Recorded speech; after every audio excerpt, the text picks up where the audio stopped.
ప్రియమైన సహోదరి సహోదరులకు ప్రభు పేరిట వందనాలు, శుభములు తెలియజేస్తున్నాను. మీరందరూ బాగున్నారా?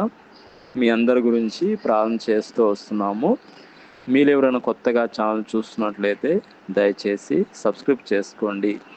అదేవిధంగా ఇతరులకు కూడా తెలియజేయండి. ఈరోజు మనం దేవుని వాక్యంలోంచి మనం చూసుకున్నట్లయితే సమస్యల్లో విడుదల రెఫరెన్స్ చూసుకున్నట్లయితే కొలసీలు రాసిన పత్రిక 1వ అధ్యాయము 13వ వచనంలో చూసుకున్నట్లయితే ఆయనే మనలను అంధకార సంబంధమైన అధికారం నుండి విడుదల చేసి తన ప్రేమించిన కుమారుని యొక్క రాజ్య నివాసునిగా చేసెను.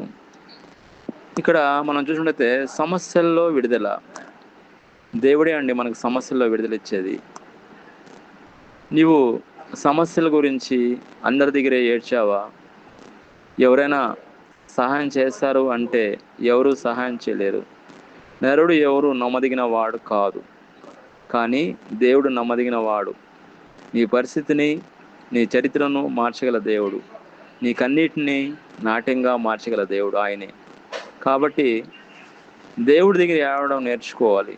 మనుషుల దగ్గర ఏడవడం వేస్ట్. కానీ మనుషులు వాళ్ళు స్వార్థపరులు, కానీ దేవుడు మాత్రము నీ యొక్క సమస్య నుంచి, నీ యొక్క కష్టం నుంచి, నీ యొక్క సమస్య నుంచి విడుదలిచ్చే దేవుడు ఆయన ఒక్కడే అండి. నువ్వు ఎంత కోల్పోయినా ఉండొచ్చు, కానీ దానికంటే ఎక్కువ దేవుడు తిరిగి ఇస్తాడు.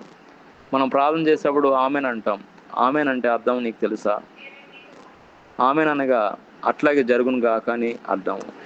ఆమెన్ అనగా చెప్పడం ద్వారా మనం దేవుని మాటపై విశ్వాసం వ్యక్తపరచడం.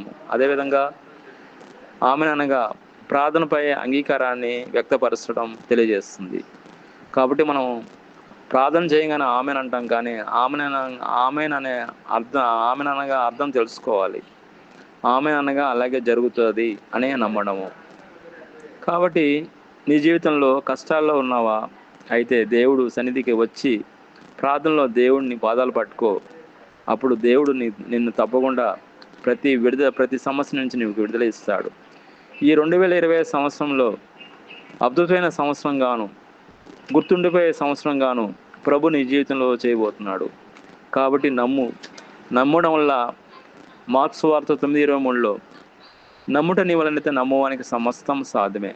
మనం నమ్మితే దేవుడు నీ జీవితంలో ఆయన గొప్ప కార్యం చేయడానికి ఆయన సిద్ధంగా ఉన్నాడు. దేవుడికి అన్నీ సాధ్యమే, మనుషులకు అసాధ్యమే, కానీ దేవుడికి సమస్తం సాధ్యమే. కాబట్టి దేవుడు నీ పట్ల గొప్ప కార్యం చేయబోతున్నాడు. నీవు భయంకరమైన ప్రమాదంలో చిక్కున్నావా?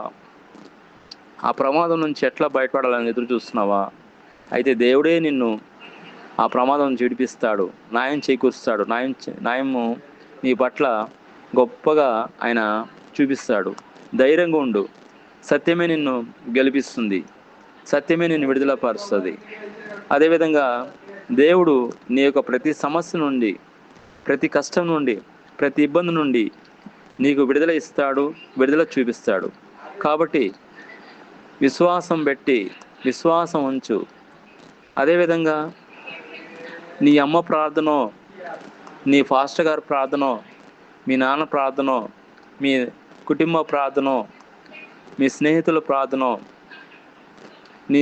నిన్ను ప్రతిరోజు కాపాడుతూనే ఉంటాయి. ప్రమాదం నుంచి కాపాడుతూ ఉంటాయి, సమస్యల నుంచి కాపాడుతూ ఉంటాయి, ఇబ్బందుల నుంచి కాపాడుతూ ఉంటాయి. కాబట్టి దేవుడే ఆ ప్రార్థన విని తప్పకుండా నీ జీవితంలో సహాయం చేస్తూ ఉంటాడు. కష్టాల్లో వచ్చినప్పుడు కుంగిపోయి ఉన్నావా? నమ్మకం మాత్రం కోల్పోవద్దు. దేవుడు ఎప్పుడు సహాయం చేయడానికి ఆయన నీ జీవితంలో సిద్ధంగా ఉన్నాడు. కాబట్టి దేవుడే నీకు ఆ విషయంలో, అన్ని పరిస్థితుల్లో ఆధారము. దేవుడు ఈ వాక్యం దీవించిన గాక. ఆమేన్. ప్రార్థన. ప్రియమైన మా పరలోక తండ్రి, యేసుక్రీస్తు ప్రభు పరిశుద్ధ నామమును బట్టి మీ సన్నిధికి వస్తున్నాం దేవా. సమస్యల్లో విడుదల ఇచ్చే దేవుడు మీరు ఒకరే నాయన.